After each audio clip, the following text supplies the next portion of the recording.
भगवान श्री कृष्ण के चमत्कार और लीलाओं के बारे में कौन नहीं जानता है। वह भगवान विष्णु के अवतार थे। वह जो चाहे वो कर सकते थे और कई मौकों पर किया भी था। लेकिन एक ऐसा मौका भी आया था जब श्री कृष्ण को रणभूमि छोड़कर भागना पड़ा था, जिस वजह से उनका नाम रणछोड़ पड़ा था। अब आप सोच रहे होंगे कि वो तो भगवान थे, फिर उन्हें किसी से भागने की क्या जरूरत थी। दरअसल इसके पीछे एक बेहद ही रहस्यमय कहानी है, जिसके बारे में शायद ही आप जानते होंगे।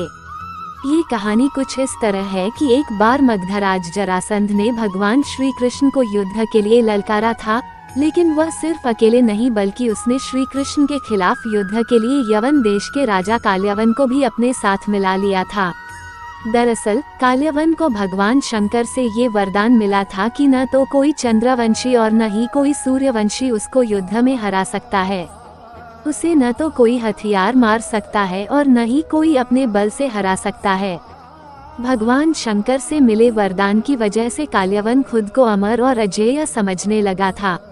उस लगने लगा था कि कोई भी उसे युद्ध में हरा नहीं सकता है और न ही मार सकता है। जरासंध के कहने पर काल्यवन ने अपनी सेना के साथ मथुरा पर आक्रमण कर दिया। अब चूंकि श्री कृष्ण जानते थे कि काल्यवन को वो अपने बल से मार नहीं सकते हैं और न ही उनका सुदर्शन चक्र उसका कुछ बिगाड़ सकता है, इसलिए वो रणभूमि छोड़कर भाग गए और एक अंधेरी गुफा में पहुंच गए। श्री कृष्ण जिस गुफा में जाकर छुपे हुए थे, उसमें पहले से ही इक्ष्वाकु नरेश मांधाता के पुत्र और दक्षिण कोसल के राजा मुचकुंद गहरी नींद में सोए हुए थे। दरअसल उन्होंने असुरों से युद्ध कर देवताओं को जीत दिलाई थी।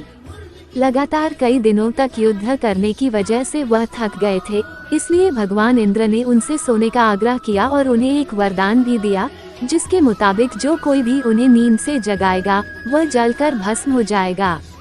राजा मुचकुंद को मिले वरदान की बात श्री कृष्ण को पता थी, इसलिए वो काल्यवन को अपने पीछे पीछे उस गुफा तक ले आए जहां राजा मुचकुंद सोए हुए थे। श्री कृष्ण ने काल्यवन को भ्रमित करने के लिए अपना पीताम्बर राजा मुचकुंद के ऊपर डाल दिया। राजा मुचकुंद को देखकर काल्यवन को लगा कि वह श्री कृष्ण ही हैं और उससे डरकर अंधेरी गुफा में छुपकर सो गए हैं, इसलिए उसने श्री कृष्ण समझकर राजा मुचकुंद को ही नींद से उठा दिया। अब राजा मुचकुंद जैसे ही नींद से उठे, काल्यवन वहीं जलकर भस्म हो गया। असल में ये भगवान श्री कृष्ण की ही एक लीला थी। उन्होंने महाभारत के युद्ध में गीता का उपदेश देते हुए कहा भी था कि सृष्टि में जो कुछ भी होता है उन्हीं की इच्छा से होता है, तो जाहिर है काल्यवन का अंत भी उन्हीं की इच्छा से हुआ था।